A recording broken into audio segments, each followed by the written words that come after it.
Halo semuanya, perkenalkan saya Megatlina Hanatira dengan NIM 2023-011-042 dari kelas Akuntansi B.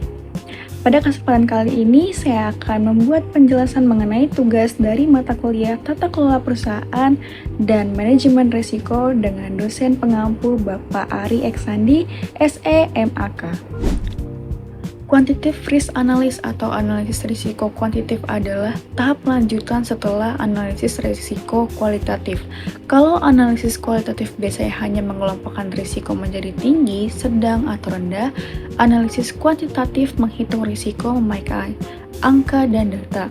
Fokusnya pada dua hal, yaitu yang pertama probabilitas atau peluang risiko terjadi dan dampak atau pengaruhnya terhadap tujuan proyek seperti biaya, waktu, kualitas, dan ruang lingkup. Hasilnya berupa perkiraan yang lebih akurat tentang seberapa besar risiko bisa mengganggu proyek. Tujuan utama analisis ini adalah mengetahui dampak gabungan dari seluruh risiko yang sudah diidentifikasi terhadap keberhasilan proyek. Risiko dalam proyek sering saling berkaitan, jadi satu risiko bisa memicu risiko lain atau memperbesar dampaknya. Karena itu, analisis kuantitatif menggunakan pendekatan probabilistik untuk melihat berbagai skenario yang mungkin terjadi. Misalnya, peluang proyek selesai tepat waktu atau peluang biaya proyek melebihi anggaran. Dari sini, tim proyek bisa menilai kondisi proyek secara lebih realistis dan jelas. Manfaatnya sangat membantu pengambilan keputusan karena manajemen bisa menyiapkan rencana cadangan yang tepat. Contohnya, menyiapkan dana cadangan, tambahan waktu, atau sumber daya tambahan bila risiko itu benar-benar terjadi. Dengan adanya informasi ini, proyeknya juga lebih terkendali dan potensi penyimpangan juga besar bisa dicegah lebih awal.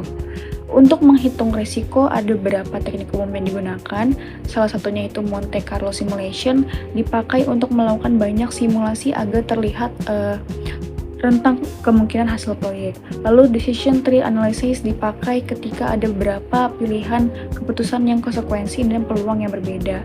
Lalu ada Sensitivity Analysis yang digunakan untuk mengetahui faktor mana yang paling berpengaruh terhadap hasil proyek sehingga tim bisa lebih fokus pada variabel yang paling kritis.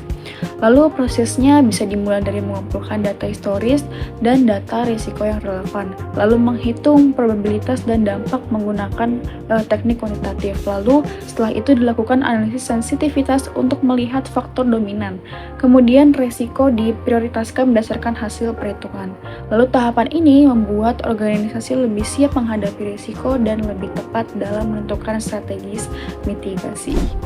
Sekian penjelasan dari saya pada video ini. Terima kasih atas waktu dan perhatian yang diberikan.